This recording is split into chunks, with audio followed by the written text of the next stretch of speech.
Hey everybody, it's Granny B, and I'm out here with Talon Hazard, who is the founder of the Warrior Transition Assistance Organization. Talon, why don't you tell everybody a little bit about yourself? Hi, I'm Talon Hazard. As you stated, I'm the Executive Director and founder of Warrior Transition Assistance.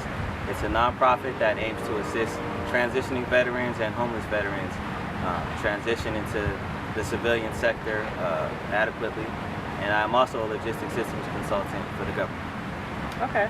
And after spending some time with you a few weeks ago at your last volunteer event, we actually were in Richmond at Monroe Park and several other locations passing out food, toiletries, and clothing items to some of the homeless people in Richmond. I got to know you a little bit, and you told me that you had spent some time in the armed services. What branch of service did you serve under? How long were you in? Right. So I was in the United States Army for 4.5 years. Okay. And when did you realize that your services, such as your organization, the Warrior Transition Assistance Organization, was needed in the community? Well, I realized really while I was still in the Army. I was a non-commissioned officer in the Army, so my basic job was to take care of soldiers, and they enlisted me with the responsibility of basically making sure they were good. So when you're responsible for someone's life, that responsibility stays with you throughout. And those guys still talk to me and ask me for questions and advice to this day. So not only those guys, but everyone else who doesn't have that non-commissioned officer to look out for them, I thought that I could be that for those guys as well. Okay. And what services does your organization offer? Okay, so we provide resume building, we provide interviewing etiquette and job searching assistant, try to find food and shelter for our homeless veterans as well. Okay. And what are some of the biggest issues facing our vets? Well, the biggest thing that I found is mental health issues. These guys they're dealing with bipolarism and a multitude of other issues that prevent them from really working a real job or even having a basic relationship. Okay.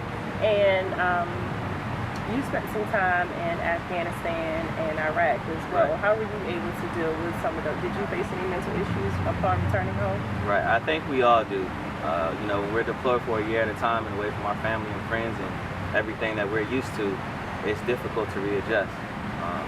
Some of those things that you're faced with, you never really truly get over.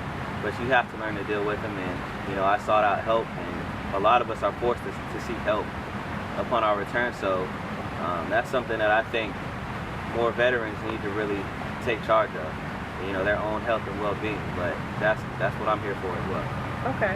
I know I've had several family members that have spent time in Afghanistan and other places, and I've seen pictures, and I really cannot imagine, what you guys went through during that time. What are some of the stereotypes or negative attitudes faced by homeless vets or vets in transition? Right. So a lot of the homeless vets, people think that they're lazy, they're irresponsible, they're untrainable, they're uneducated, and that's the farthest from the truth. A lot of those guys, they have a lot of skill.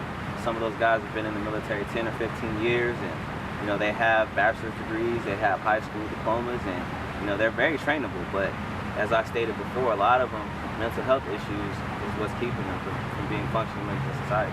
Okay.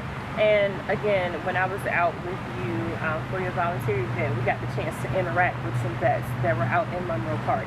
And I know one guy specifically, he served time in the Vietnam War, and he said that the biggest issue was actually getting the information out to the vets. He said when he came out of the Vietnam War, everyone was willing to help vets. You knew all about the resources available. But nowadays, when the guys are getting out, they have no idea of the resources and information available to them. How do you feel about that? I can agree with them.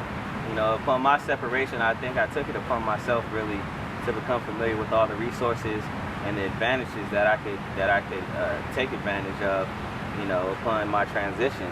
So there does need to be a little more emphasis on providing these guys with the resources, to transition successfully. Okay. And since founding this organization or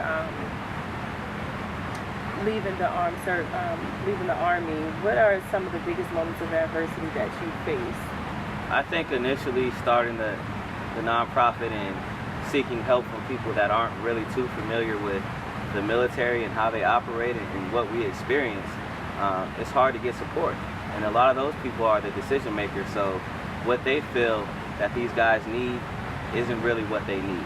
And I think that's the biggest thing in the challenge in trying to end veteran homelessness and joblessness, is really getting those guys to understand, the veterans will know what veterans need. So policy and lawmakers, they need to elicit guys such as myself to assist them in that way.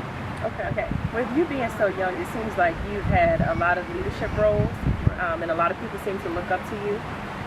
Being a young black male, what are some of the negative assumptions or labels or stereotypes that you've had to face? Right, so I think initially coming into the military, the fact that I was already educated helped me, I guess, get put in positions of leadership. And, the expectations were already higher of me because of that. But I think the thought that, these things were given to me, that's not accurate at all. I worked for my degree. When I got in the military, I worked to get in the positions that I got, and I worked hard when I got into them, and the same thing when I got out. My diligence is something that really has helped me progress in every aspect of my life, whether it be in the military, civilian sector, or with the nonprofit. So I think that is the biggest stereotype or negative connotation that's been associated to me as a young black male. So Talon, one last question. Where do you see yourself and also your organization in the next 5 years? So hopefully my organization will be able to, assist a plethora of veterans and homeless veterans get housing and get into school and, start a trend of getting these guys educated and getting jobs.